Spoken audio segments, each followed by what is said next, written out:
I named my report as From the Black Sea Grain Initiative to Post-War Ukraine's Economic Recovery.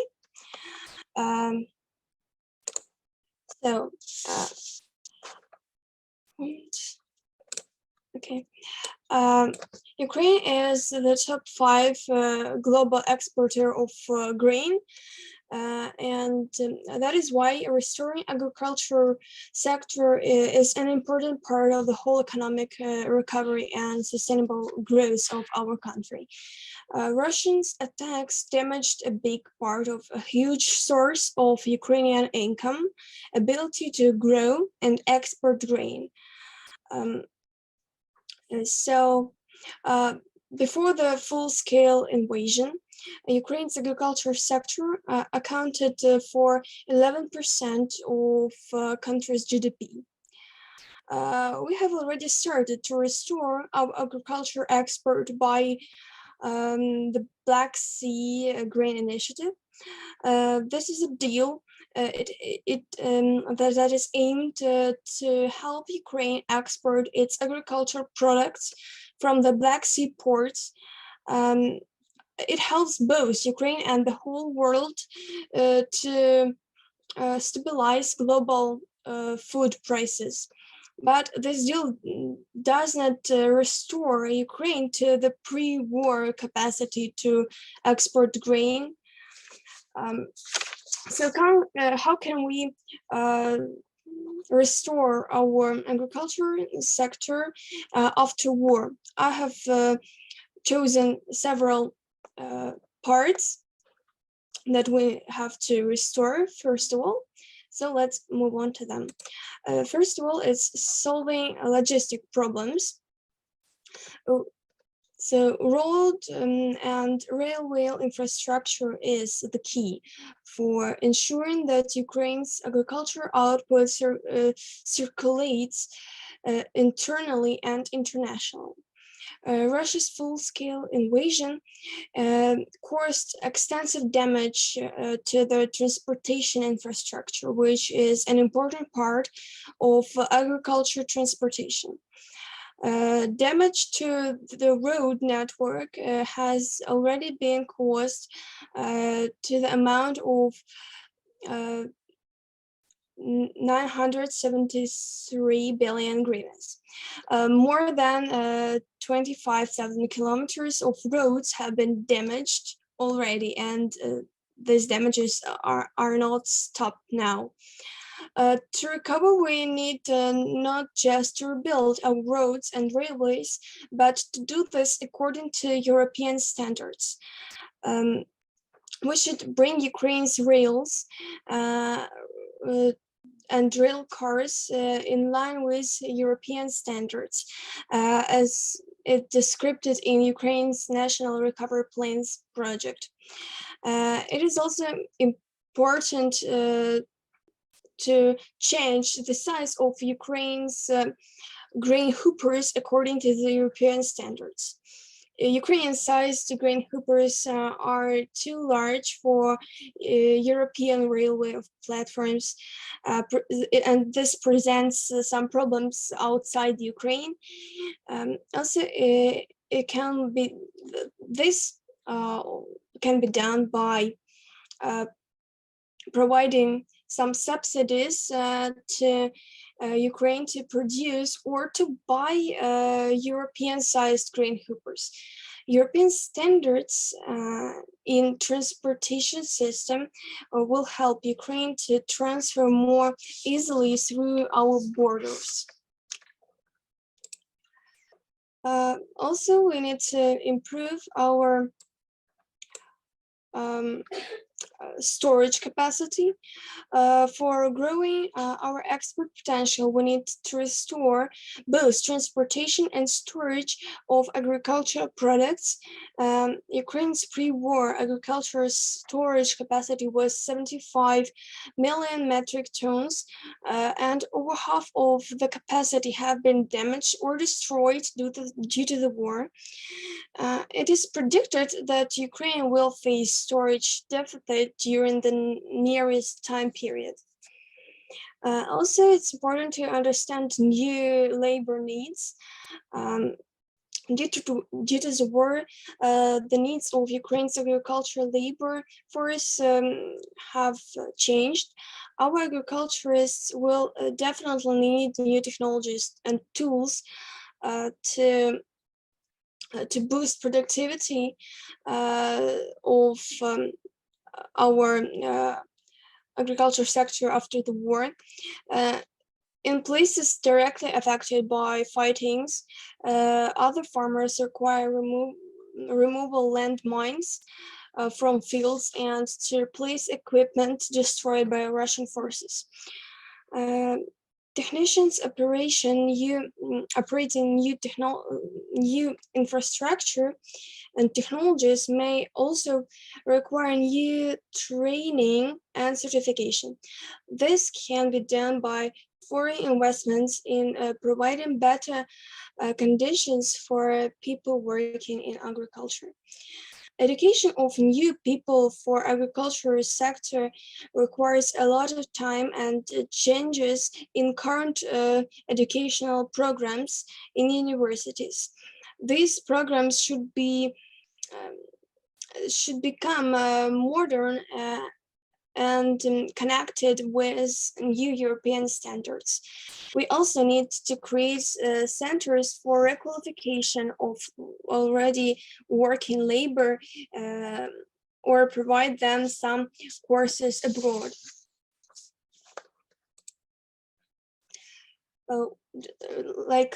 Rebuilding is always about investing. That's why investing in this progressive sector of the economy is very important. Recovery process will include the transformation of Ukraine's agriculture industry to a new large-scale intensive model. Therefore, Ukraine will soon become a safe and very attractive destination for massive investments.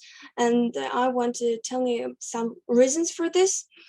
Ukraine's advantages of geographical position make it a main hub for transit of goods and passengers between Europe, Asia, and Middle East.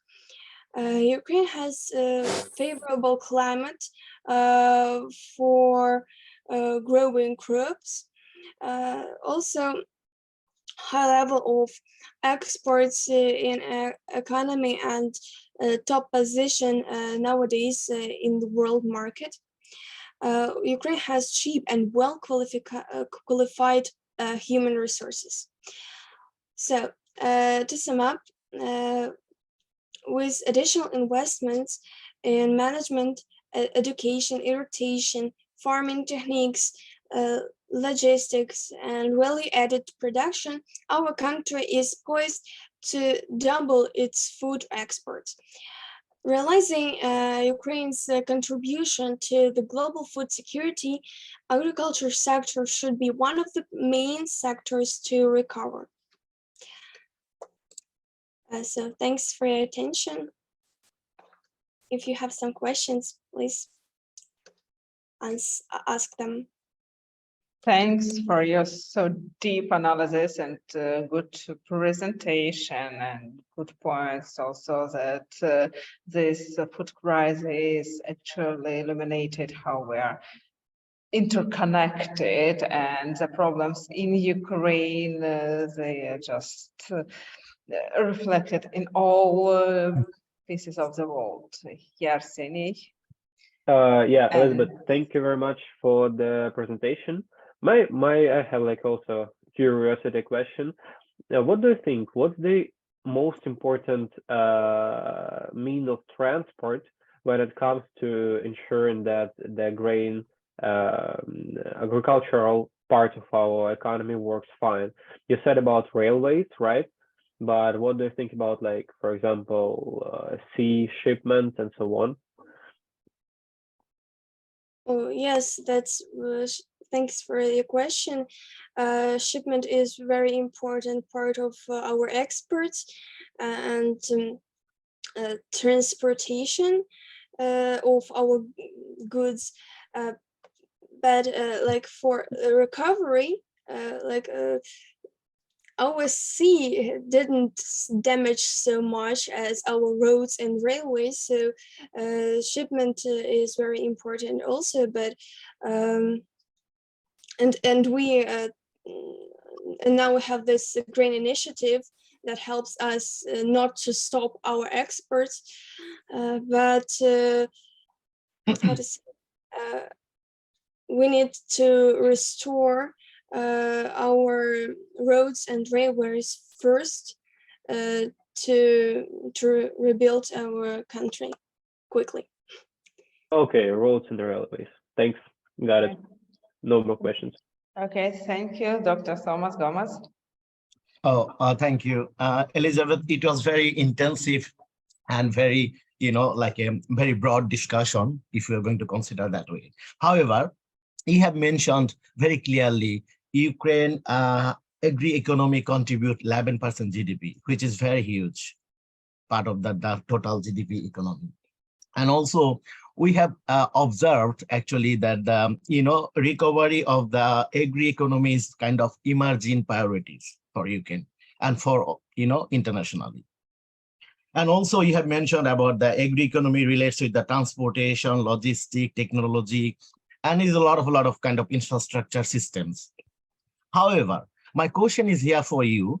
Actually, do you think that Ukraine or international organization, they need to come up with systematic approach, whether we need to prioritize about the green agri-economy or agri-economy recovery? Which sector is going to be prioritized? Because nowadays we are discussing all about sustainability, climate change actions, equality. So green agri-economy is one of the priority sector as well. And at the same time, we are just thinking about recovery agri-economy for Ukraine is the most important, discussion. So from your, like in-depth analysis or research, what do you think, which sector we should really give a priority now? Yes, thank you for your question. As far as I understood, we have one moment. Our agriculture sector is now damaged a lot in Ukraine, and yes, as I have said earlier, we don't need just to rebuild it as it is, but to put in it more modern technologies for it to be more productive and also more green for our nature. That's why we need not to just rebuild and like it was before. We should make it better and more positive for our nature, and for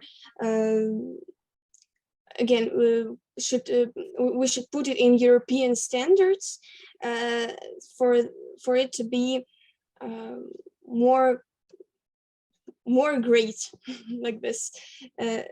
Am I right? Yeah, you are absolutely right. We need to reshape our structure actually in order to just maximize the green initiative and also recovery initiative. Thank you, Elizabeth. Really very interesting. Thank you very much. Thank you, Dr. Thomas, and thank you, Elizabeth. Actually, you make absolutely correct points. That when we're talking about the reconstruction, where it doesn't mean that we want to rebuild as it was. We just need to make something better, and here actually this basis of sustainability is also important. Thanks for raising this really crucial question for us. And thanks, Elizabeth, for answering.